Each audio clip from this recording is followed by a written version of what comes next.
Hello, loves. Oh, today we are chatting with Shazna Jai. I met her through Spiritual Communities Network. I got the honor of chatting with her yesterday on her show and a series of interviews, Mastering the Moment. Is that what it's called, Shayna?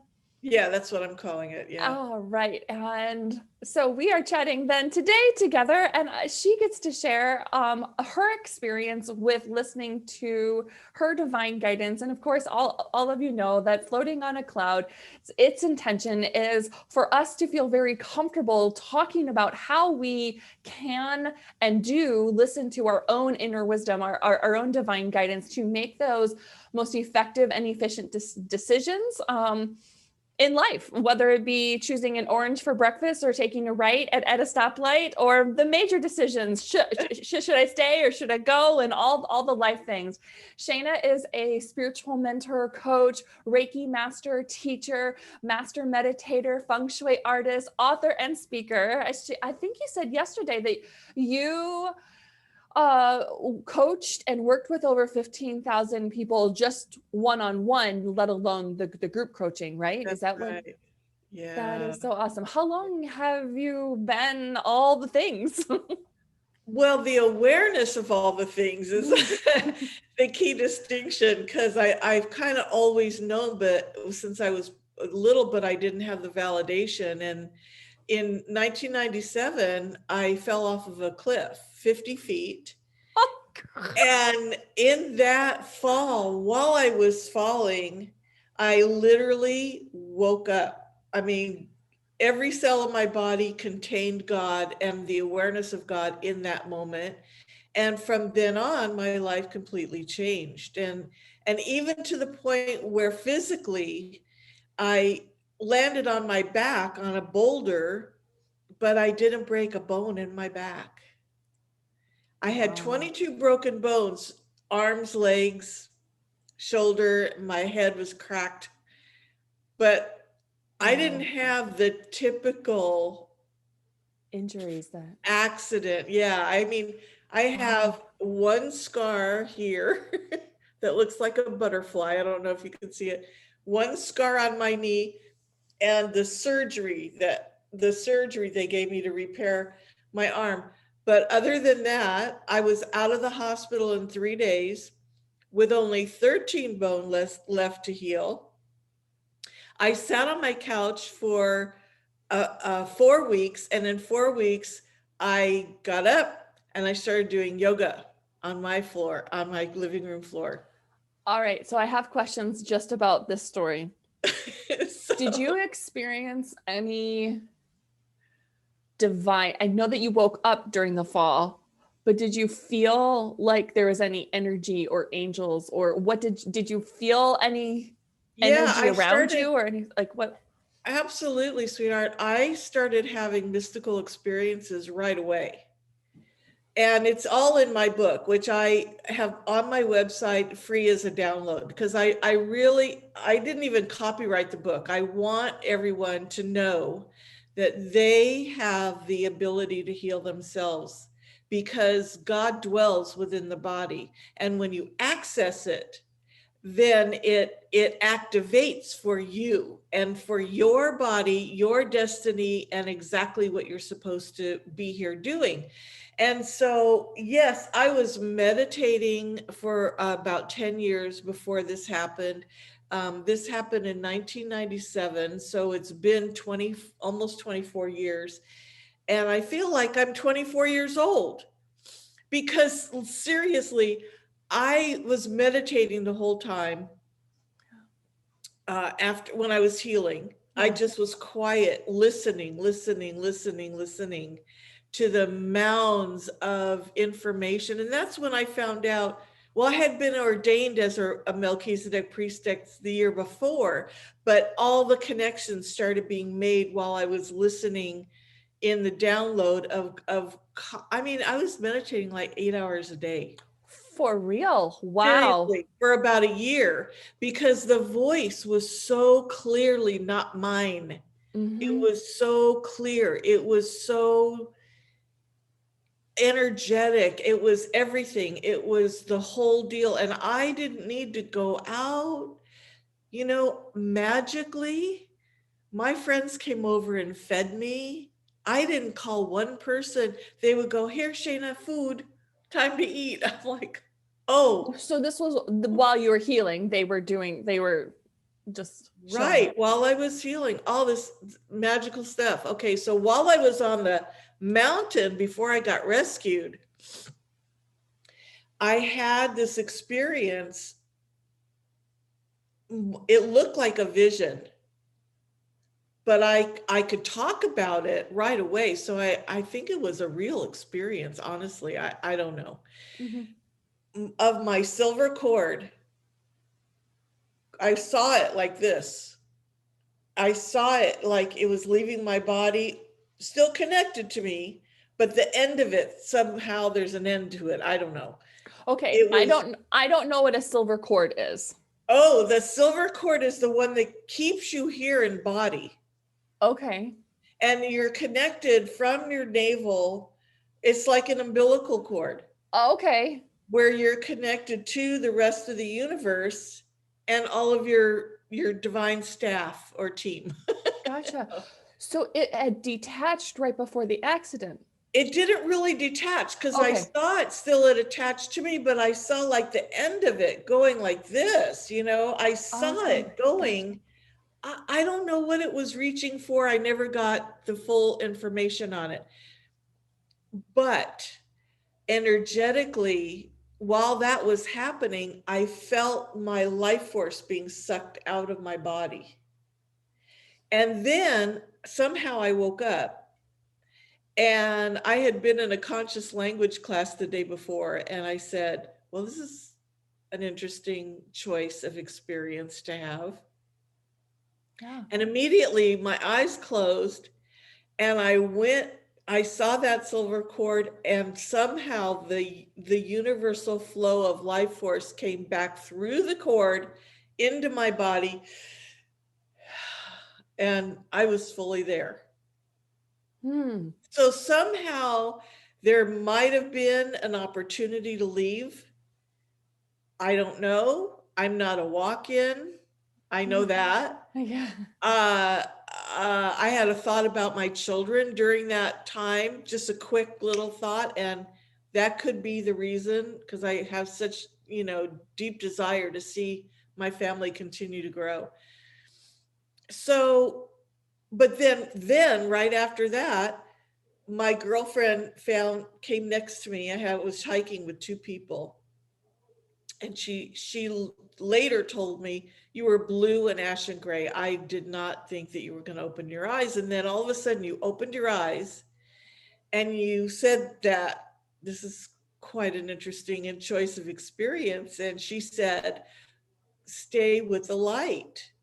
And so I closed my eyes, and immediately I started having an experience of swimming with the dolphins. So prior to that, I had a lot of mermaid dreams where I could breathe underwater, no effort at all, just breathing underwater, swimming everywhere I wanted to go.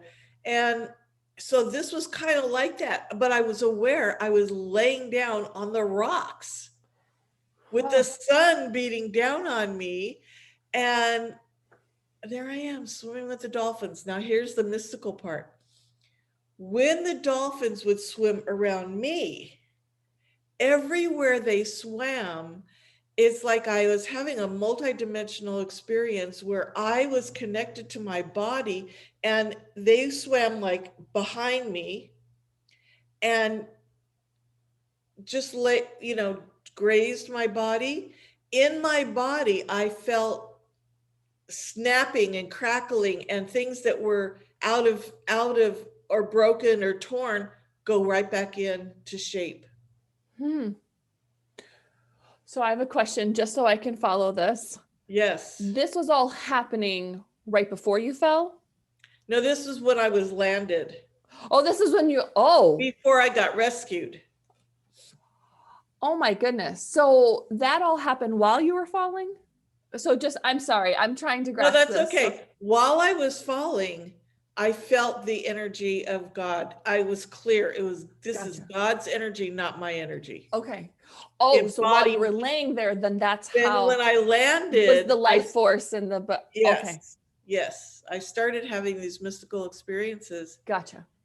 So now on a physical level, And so you did not actually leave your body. So like sometimes when people have like near death experiences or right. something, they actually see themselves outside, that you did not. I didn't see that, but I do feel like I had a NDE. I really do.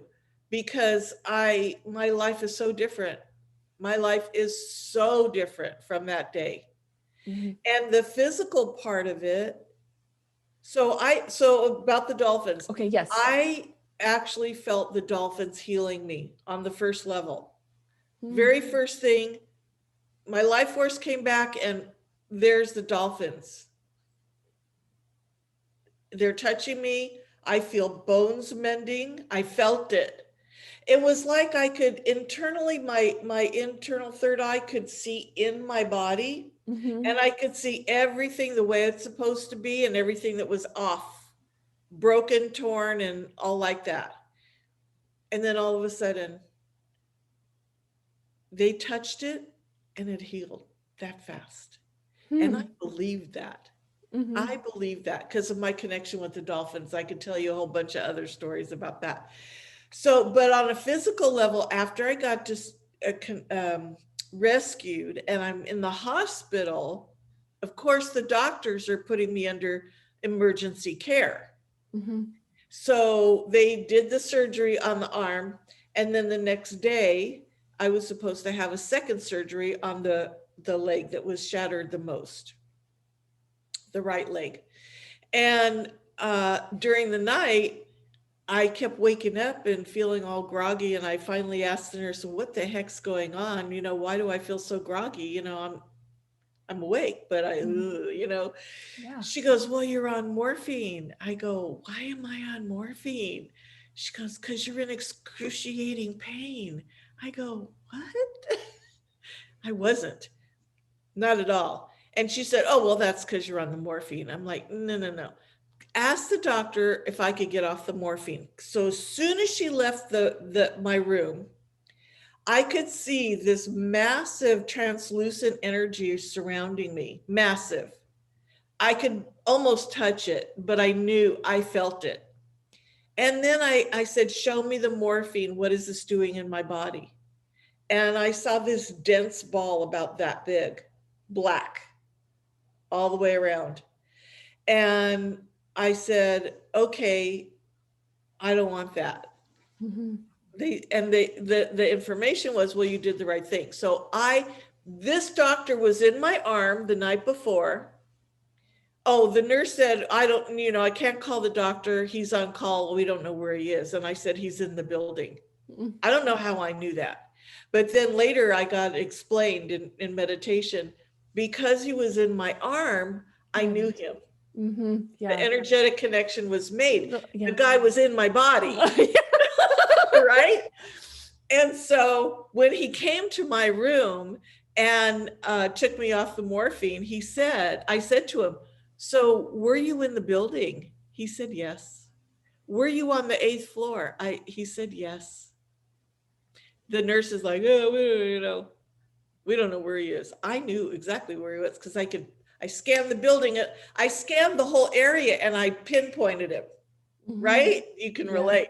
Yeah. So this mystical, I was in the hospital 3 days. 3.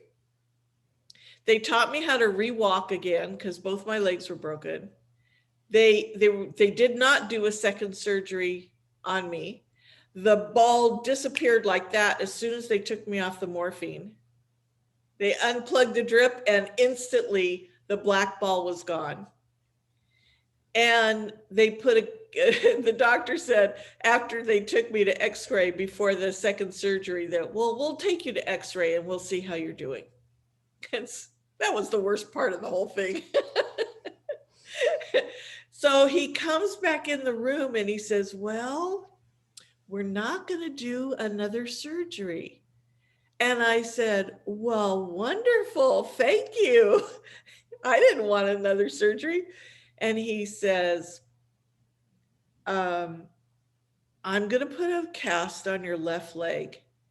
And I said, okay, how long? I knew what he was going to say. And he said that 4 to 6 weeks or 8 weeks, whatever. And I said, one, just like that, one. And he goes, if you do that, I'm writing a report about you. I said, get out your pen. And fortunately, this guy was young, orthopedic surgeon, great guy. And he and I developed the most amazing relationship. And he knew, I had already asked to be taken off morphine and didn't need any more. I had already not needed a second surgery, where it's very typical, right? He was watching me. And so sure enough, in 1 week, I went back to his office to have the cast removed. And all the nurses and everybody are like, oh, here she comes. I wonder what her story's going to be today. And it was hilarious, because I literally told them flat out everything, all the mystical things that were happening to me. And they believed me. They didn't think that, I was unusual or anything. And they didn't repeat what I said to anyone, Yeah. But they were like this, all ears, they wanted to know what was going on. And sure enough, 10 days, I think it was 10 days later, when I was in his office, they said, well, let's take an x-ray and see about your leg.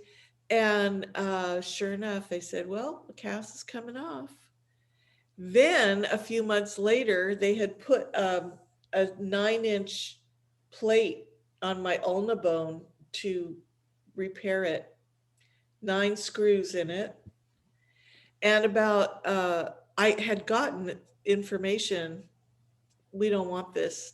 We don't want the rest of your life, to have this. And so when I went to the doctor for my checkup, and I said, my body is saying, I could talk to him like that now. My body is saying to me, don't want this anymore. He says, all right, we'll take an x-ray. So, by the way, I was clearing all the x-ray energy out of me. Yeah. As every time it happened, Yeah. because those little cells, my cells don't need that stuff. So the x-ray comes back, and I'm looking at the light board, and I'm seeing 3 screws have come out of the metal. One's laying this way, one's just the tip of it is in, it's stuck out. So your body was like rejecting it already, because it was like, we don't want this. That's what, like, Right. okay. It was doing it naturally. He saw that and he said, okay. I could see him holding back his surprise. And so he gave me another surgery to remove it. And I asked to not be put under completely. I asked to only have a local. He's like, are you sure? Because, scar tissue grows around, right? Yeah. The tissue starts growing. So I said, no, I'm totally fine. I want to experience this fully. So they have me in the operating room, and they're removing, I literally felt them trimming, cutting away the scar tissue away from the metal and pulling it off my bone. My bone was totally fine. You should see my muscles, girl.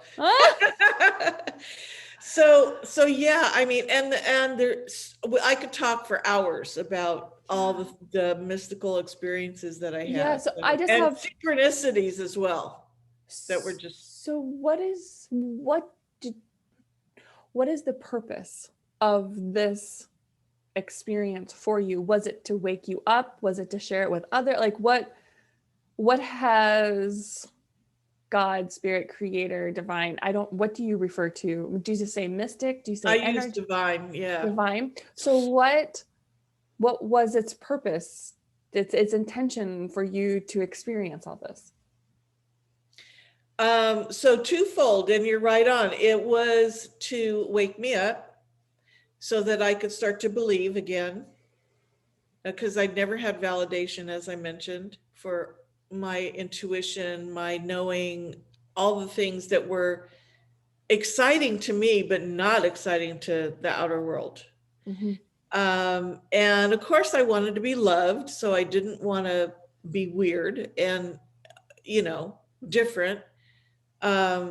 Not knowing at that time that all of us are so uniquely different. I literally thought we were all the same. Like people in the same family should all think the same way. And there's no way that can ever happen. Mm-hmm. But I had that misconception.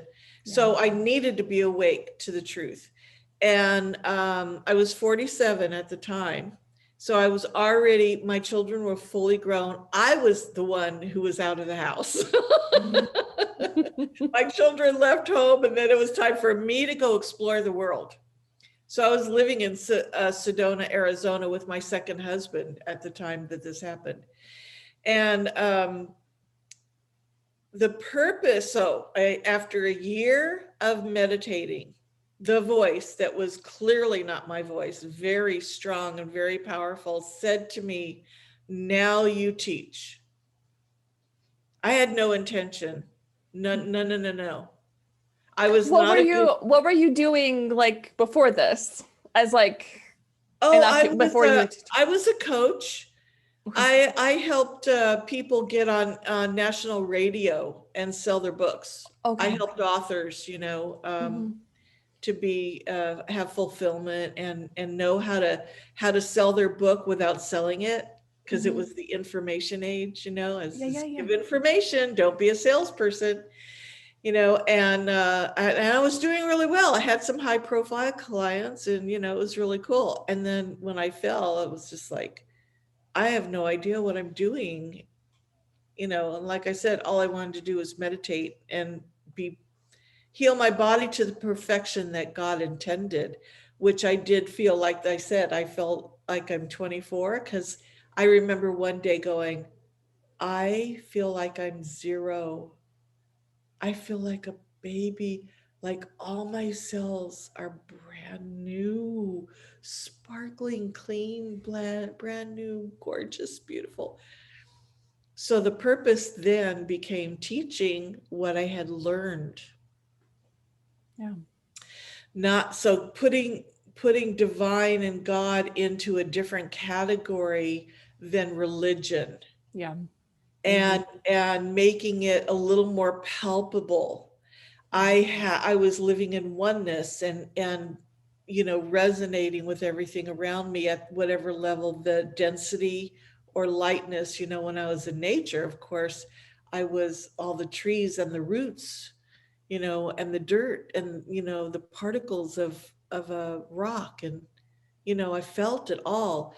And watching the birds fly was scary. I mean, I had to stay in my body because I felt like I was flying, so I learned how to ground myself, and I learned to then teach people how to ground and how important that was, and how to have empathy, be empathetic, but not lose yourself in the merging of the empathy that you have, and have compassion instead, and all these different things. And so it's a huge story, and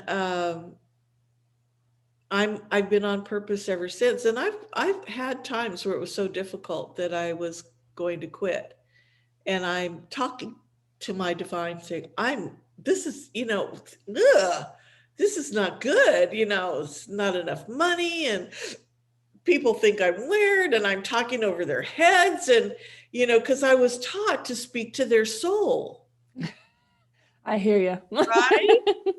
I'm not speaking to the human personality when I'm teaching. I'm speaking to the soul. So to bring in whatever that is for them, and have it opening in the heart, so that they begin to trust and believe in who they truly are. And so it's been a journey, and I've learned a lot, and I'm not going anywhere. I love this journey. So you had briefly mentioned in the story about really feeling the divine and seeing all these images. How do you receive, because this is a question that many people ask, and I ask all my guests, is like, how do you know the difference between a thought that you're thinking and a thought that you're receiving? And there's like 2 points. There's two questions here. So one is that, and then the second one is, how is it that you receive like divine information on a daily basis, not just in that moment of that like extreme awakening? Yeah, good. Okay, so they're two completely different answers. So Yes. let's make them two questions. Yep. So give me the first one then again. How do you tell the difference between a thought that you're thinking and a thought that you're receiving? Okay. Well, it's an energetic, first of all. I can feel the difference energetically. And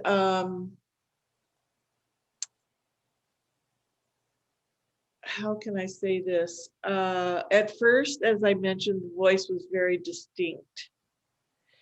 And then in growth and learning to distinguish it out even better, because I have these questions myself also. I have the same question. Yeah, everybody does. Yeah, right. I mean, you can't, yeah, we're human. We're all made of the same thoughts. So until we learn to be our uniqueness and our soul self, we ask the same question. So I did. And what I got was that it was an evolution for me. At first it was a very distinct hearing and energetic. And then as it became integrated more into me, because I wasn't giving it up and I wasn't pushing it away. And I said, this is my life path, and only you know what the greater path is for me. I'm too limited. I knew that. As it became integrated, it became softer. And it then started to sound like my voice. But the thing is that when it started to sound like my voice, it still had a quality, which I'm not sure I can explain, where, I'll tell you, it's the outcome that makes it different. So when I acted on what I heard that even sounded like my voice, and I saw the result was not something I could have predicted. And that's how I knew. So I started, but I continued to entertain both voices and make sure and see which one had the most power or the best result. Because highest and best, we think too small, way too small for ourselves. But if we continue to listen, we're going to have better results in our life.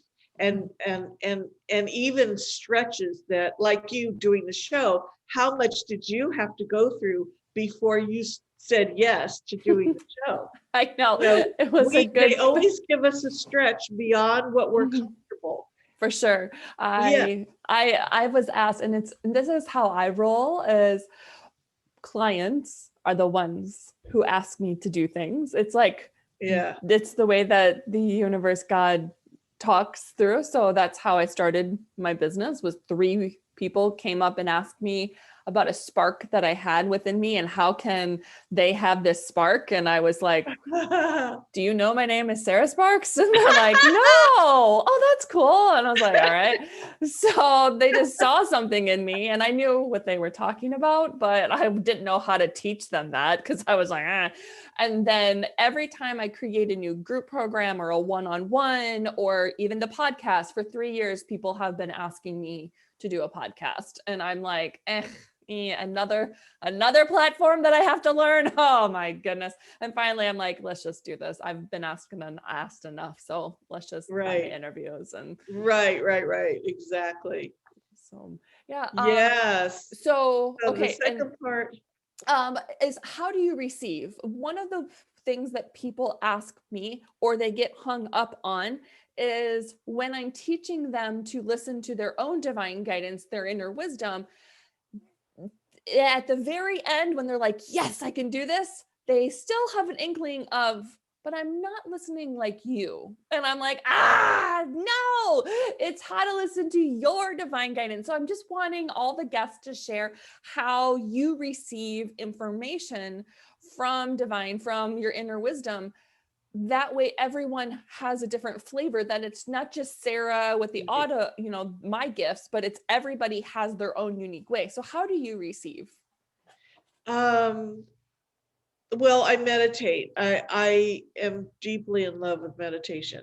I love that time. It is my sacred time. I still feel only very safe in my life right there, so that is where I get the connection of my angelic team, the multidimensionality of who I am. How do I do it? Like, just like on a day-to-day basis. I know you shared during your awakening time all the different images and the energy, and you just explained about the thoughts is different because of the energy and it becomes a voice. Is that what you hear like on a daily basis? Like if it's like, hey, rearrange the furniture today, wear that shirt today, like whatever it is, like just kind of those little nudges? I think there was an evolution to that. Okay. Because going from where I was, it was like, okay, well, only happens during meditation. And then somehow I had an inkling during the day where it was like, go here, go there. And I was like, oh, let me follow that and see what happens. And then, like I told you, it's the result. Yes, yes. So if I had gone the way I wanted to go, I wouldn't have gotten to see that magical thing that just happened. So I started trusting that. And the more I trusted it, the more it was, I'll pay attention, inner, all day long. And at one point, literally, my divine feminine, literally taught me how to rework, how to work differently than I was taught, because I was taught by the patriarchy how to work. And that's all masculine energy. And I was still working that way, 16-hour days, got to get it all done because tomorrow's another day and got to build on that and la, la, la, la, la. Okay, well, of course, a lot of it was marketing and writing about this experience so people could get it and want some for themselves, So, oh no, when she decided to teach me, literally the first thing she said, stop working. And I went, oh, no, just totally freaked me out. But I did it. What was the result of that? Because I have the same, okay, I'm not wording this right. I had the same, not experience, but maybe like an awareness that I am to work less. I am to have more fun. It's this beingness of who I really am in every aspect of my life. It's not just me grinding away on this computer and showing up every single day and calling all the people and doing all the things. It's who I am being with my children, on a walk, getting groceries, having sex with my husband, like all the activities that a human does throughout the day. But I'm being this divine, this angelic energy in every single way. So I'm working less. Is that what you're meaning? Or am I like taking it down a whole new path? Working less and getting paid more. Yes. That is accurate. And for the longest time, I think what I was observing was some spiritual people as they were waking up, or corporate people who are waking up are thinking, there's no way that I could be making my 6-figure income doing this, living out my soul's calling. And I have to say that is an inaccurate thought. That is inaccurate, absolutely, and worth investigating if you're not afraid. That's the key.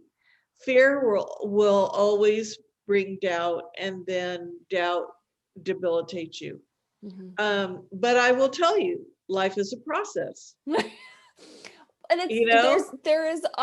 there are stages and growth and process to shift the thought from the one I just talked about to the abundance mindset. That's for right, sure. exactly. And everybody has their own unique way to get there because of their design.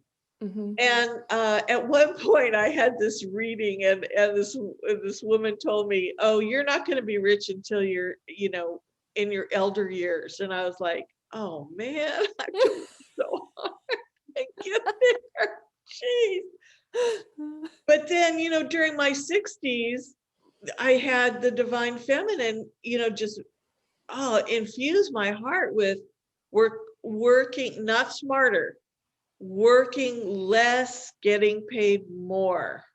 And so for 3 days, I did not work. And I totally had so much fun. I walked in nature and I had a great time. And I was living in Ashland, Oregon at the time.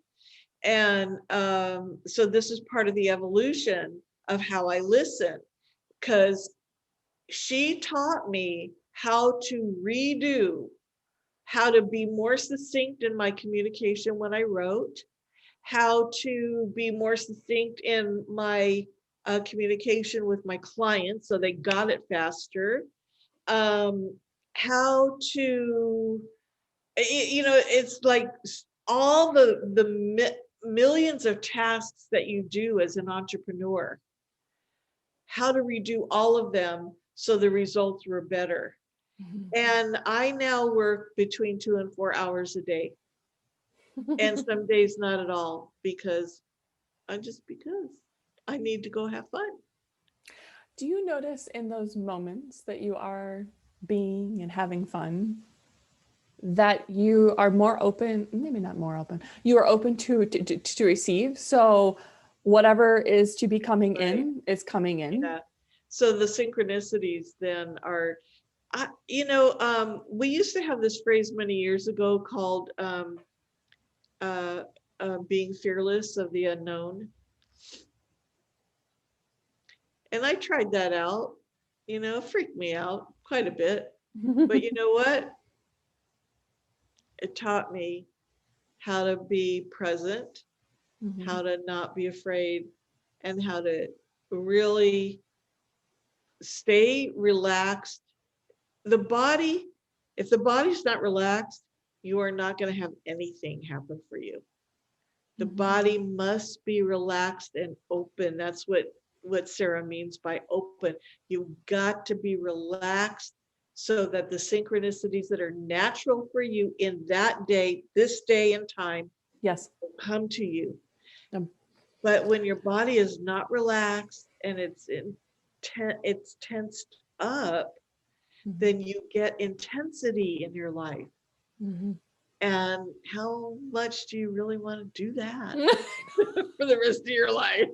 I know, for sure. I love that you are sharing about the divine feminine and she working with you and changing the way that you do business. That shifted for me in the last year or so.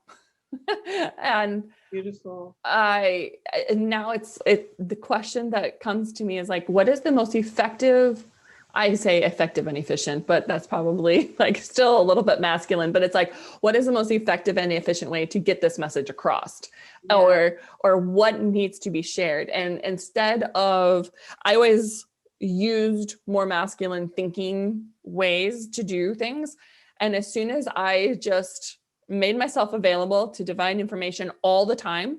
So now if I'm preparing for a conversation or our talk yesterday, I would just open myself up, allow divine energy to flow in, make a few notes, and I'm prepared within 4 to 5 minutes instead of being like, oh, I'm going to take like an hour to do this. It's just like, all right, what's available, what needs to be shared. Here you go. Bam.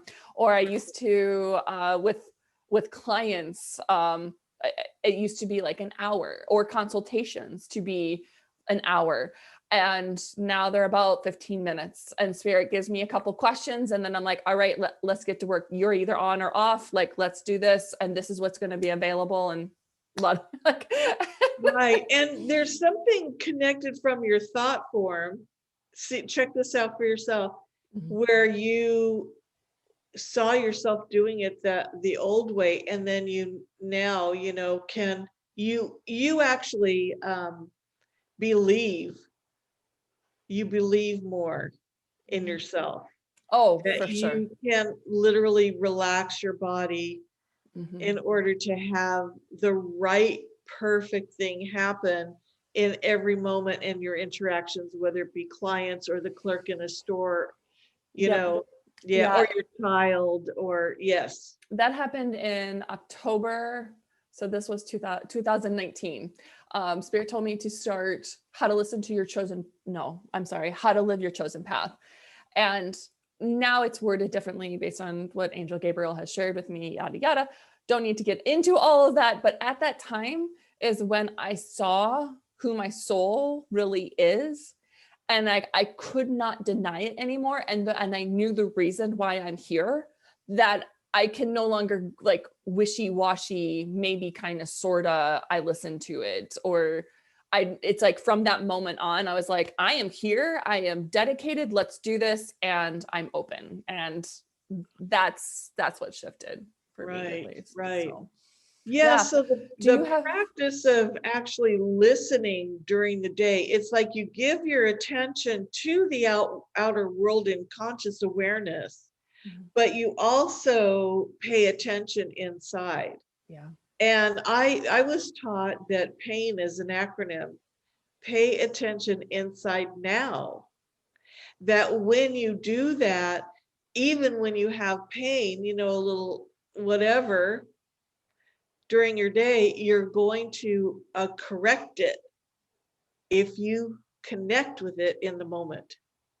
So connecting with your divine source, who is your source, all day long, every day, never goes away, is always there for you, always loves you more than you love yourself, and is willing to give you gifts all day long. Yeah. You think that might be worth it? Yes. Let's see here. Any other final advice for everyone to know, or that you would like to share? Just any little tips or tools or anything like that? Oh my gosh, there's so much. Well, I would love to give everyone a copy of my book. Yes. So please, it tells the story in much more detail, and it is magical. And it took me 8 years to write that book. Oh my 8 years. And the reason why was, first of all, I wasn't a writer, not really. And second of all, I had this commitment, very, very high commitment, that it would only, every single word, every single letter, and the spaces between each letter would contain the energetic transmission that I was here to give people. Because I knew that's one of the gifts that I was given, the energetic transmission that is awakening. And that basically, overall, that is my work, is to awaken humanity. And so anytime, my advice for this moment would be, anytime you have a thought that scares you, just go with it for a little bit, entertain it, let yourself investigate it as much as possible, whether it means you go and talk to someone like Sarah or me, or you go investigate on the internet. Whatever it is, there is an answer out there that's going to resonate just with you for where you are, to open you up. And that is the key that's so important right now. We need your light. And not to be afraid of it. Please give your light to the rest of the world. You can see what's going on in our world right now. 2021, it is like pandemonium and chaos and totally intense. Don't be afraid of it. just go investigate. What's my part? What's my part? How may I serve? Mm-hmm. Yeah. And how may we connect with you, and how may we get that book? You said it was on your It's website? on my website, which is my name.com, ShaznaJai.com. And subscribe to my newsletter. You can always get taken off if you don't like it. I mean, you can always unsubscribe if you don't like it. I will never reuse it. It's only for my information. Mm-hmm. And I put stuff out only maybe once or twice a month. So I'm not really even, I'm the same. yeah, After I don't talking want with to you, I'm fill like, up I your think box. I am only a once a month type of thing. I mean, the Yeah, initial, I have like a sequence of 5 with my email list, just so they can get a flavor for right, me and the community and that sort of thing. right. And I give them the how to listen to your divine guidance and all the fun things. But then after that, I actually don't like emails. So like, I'm like, Yeah, like that's the last email. Is like, I don't like emails. You'll see me once a month. yeah, exactly. And hopefully that means that the information will be more valuable to you because it only comes out, less rather than more, because less really is more valuable. You don't have to always be searching for more. Um, and on my website, I have these interviews that I did with Sarah and many other wonderful, wonderful, amazing, amazing people, that on mastering the moment, which is tips, Mhm. and different viewpoints on how to live and be present and master your moments in life within. Add synchronicities and joy and compassion and great gifts to your life that you would never expect. And isn't it wonderful to have surprises all day long? Good It is. surprises. It is. And I Yeah. just want to thank you again for coming on and sharing, and so much love to you. And I hope that those who are listening and watching truly do take away that they can awaken, and that their body, that God dwells in their body, and their body can truly heal on their own. So yes, thank you. Yeah. Thank you, Shayna. My pleasure. Thank you, Sarah. It was just so much fun. Wonderful.